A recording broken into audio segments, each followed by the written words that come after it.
18/6/2026 को साइबर थाना जमशेदपुर में एक मामला दर्ज हुआ था। इस मामले में जो अ, वादी है रीना पांडे, इनके द्वारा ये बताया गया कि इनके साथ 3 करोड़ लगभग 3 करोड़ का साइबर फ्रॉड हुआ है। और इस साइबर फ्रॉड का माध्यम ये था कि जो सामने वाला व्यक्ति था, जो अभियुक्त था, उनके द्वारा सीएसआर फंड में कुछ राशि दिलवाने के चक्कर में इनसे कुछ चीज़ों की मांग की गई, जैसे बैंक खाता, पासबुक और एक्सिस बैंक का जो करंट अकाउंट था इनका, वो खुलवाने के लिए। और इस तरीके से उन्होंने अलग-अलग चीज़ों की डिमांड की। और इसी क्रम में लगातार 5 दिन इनके साथ में वो चीज़ें होती रही और 5 दिन में 3 करोड़ रुपया इनके खाते से निकाल लिया गया।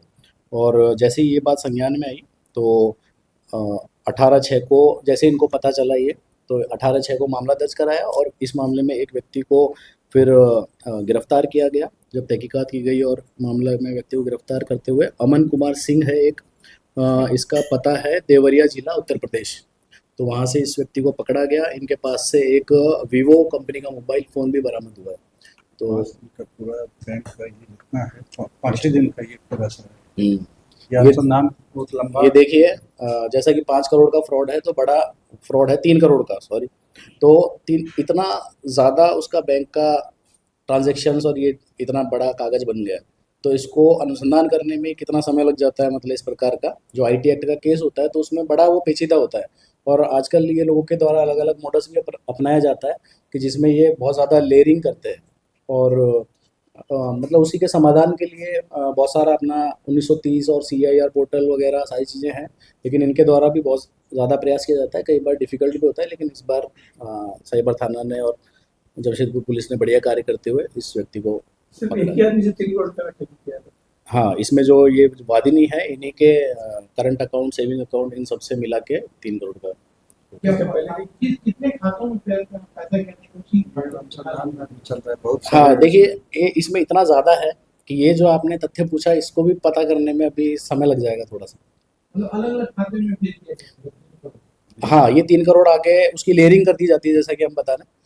अगर वो एक ही खाते में रहेगा तो फिर तो उसको रिट्रीव करना भी बड़ा आसान हो जाएगा। तो सिर्फ एक आदमी के साथ हुआ है कि और भी बात? नहीं, इस मामले में ये जो मामला है, इसमें एक ही व्यक्ति के साथ में ये हुआ। सर ये व्यक्ति इससे पहले भी कभी किया है? पास से 3 करोड़ इससे पहले भी कोई ऐसा मामला था ये तो अभी तक इसका जो है आपराधिक इतिहास, इसके बारे में ज़्यादा हमने जानकारी नहीं जुटाई है। इसको एक बार चेक करना होगा, तो पता लगेगा इसका क्या आपराधिक इतिहास है और कितनी ये घटनाएँ कर चुका है। ये भी चीज़ें देखिए जानकारी में आना अभी बाकी है।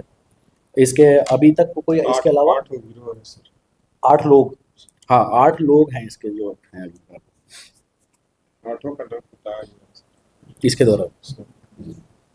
तो लोग ऐसे माँ हैं। तो लोग गिरफ्तारी ले हाँ, उन लोगों का तो इसके बाद लगातार प्रयास कर रहा ऐसे मामले में होता क्या है कि कोई भी जब साइबर फ्रॉड होता है, तो कोई भी आदमी ना नेम्ड एफआईआर नहीं दे पाते हैं। अधिकतर ये होता है कि वो नाम बोल के नहीं बता पाते हैं, तो उसका जैसे-जैसे नाम आता है, ये एक पूरी प्रोसेस में ही आता है। अब जैसे-जैसे इनका अनुसंधान होगा, चीज़ें चलेगी, एक के बाद एक नाम आएगा, किसी के खाते में गया होगा, उसका नाम आएगा। तो इसमें अभी तक जैसा कि बताया जा रहा है 8 लोगों का अब तक नाम आ गया, लेकिन और भी नाम ये बढ़ सकता है, इसमें कोई मतलब हैरत वाली बात नहीं है कोई।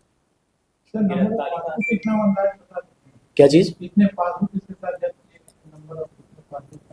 ये जानकारी अभी तो नहीं वो किया है, लेकिन ये हम आपको प्रोवाइड करवा देंगे। सर गिरफ्तारी कहाँ? गिरफ्तारी कहाँ से? जी सर।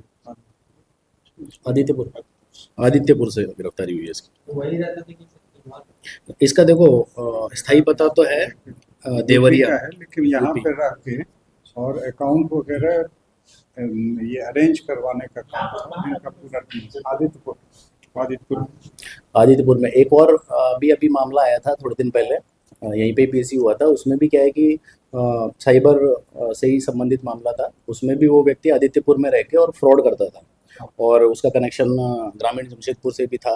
तो वहाँ पे रह के ये क्या है कि अस्थायी रूप से अपना लेते हैं, ये भी इनका एक तरीका है। अस्थायी रूप से यहाँ पे रह के जानकारी जुटाते हैं, क्योंकि किसी के साथ फ्रॉड करने के लिए भी उसका रेकी करना, एक तरह से उसका पता करना क्या है, क्या हिसाब नहीं है, क्या नहीं है, वो भी चीज़ें करते हैं।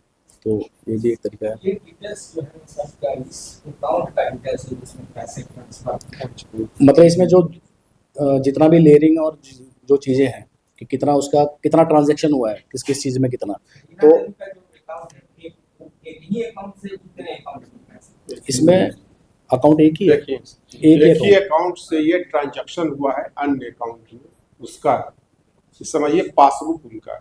अच्छा तो ये के संपर्क में क्या किसका संपर्क में संपर्क में बताया ना कि CSR फंड उनको दिलवाने के लिए उनकी कोई फर्म होगी उसमें फंड दिलवाने के लिए, तो उनका करंट अकाउंट है उसकी और पासबुक की डिटेल मांगी गई और जैसे ही एक बार डिटेल आ गई तो फिर उसने अपना कार्य शुरू कर दिया अलग अलग तरीके से। सर ये फ्रॉड से बचने के लिए क्या इंडिविजुअल देखो इसमें जो भी अपनी जानकारी है वो सुरक्षित रखनी चाहिए। किसी भी प्रकार की चीज़ को अपना जैसे नॉर्मल बोलते थे कि पासवर्ड अपना शेयर नहीं करना चाहिए, उसके साथ में वो और भी चीज़ें हैं जैसे कई लोग क्या करते हैं कि व्हाट्सएप में APK फाइल भेजने का बीच में चला था। अब APK फाइल भेजने का कोई भी लॉजिक नहीं बनता है या फिर कोई भी अननोन नंबर से आपको मैसेज खुलना नहीं है। इसी तरीके से ये जो चीज़ है इसमें कई बार पहले चलती थी चीज़ें टावर लगाने के नाम पे लोग करते थे कि आपके यहाँ पे टावर लगाया जाएगा, आपके यहाँ पे कुछ वैसा कार्य किया जाएगा, कुछ भी ऐसी चीज़ कोई भी ऐसा व्यक्ति जिससे हमारा डायरेक्ट लिंक नहीं है, ना उस लिंक को क्लिक करना है ना उसकी बातें माननी है। अब वो चाहे से जॉब का झांसा हो, चाहे CSR में फंड आना हो, चाहे कुछ भी चीज़ हो, जब तक अपन को पता है वो ऑथराइज नहीं है तब तक अपन वो चीज़ करेंगे। और अगर मान लो अपन ने इन चीज़ों का ध्यान रखा तो ये चीज़ लगभग अपन 99.9% इस चीज़ को कंट्रोल कर सकते हैं ऐसा। मुख्य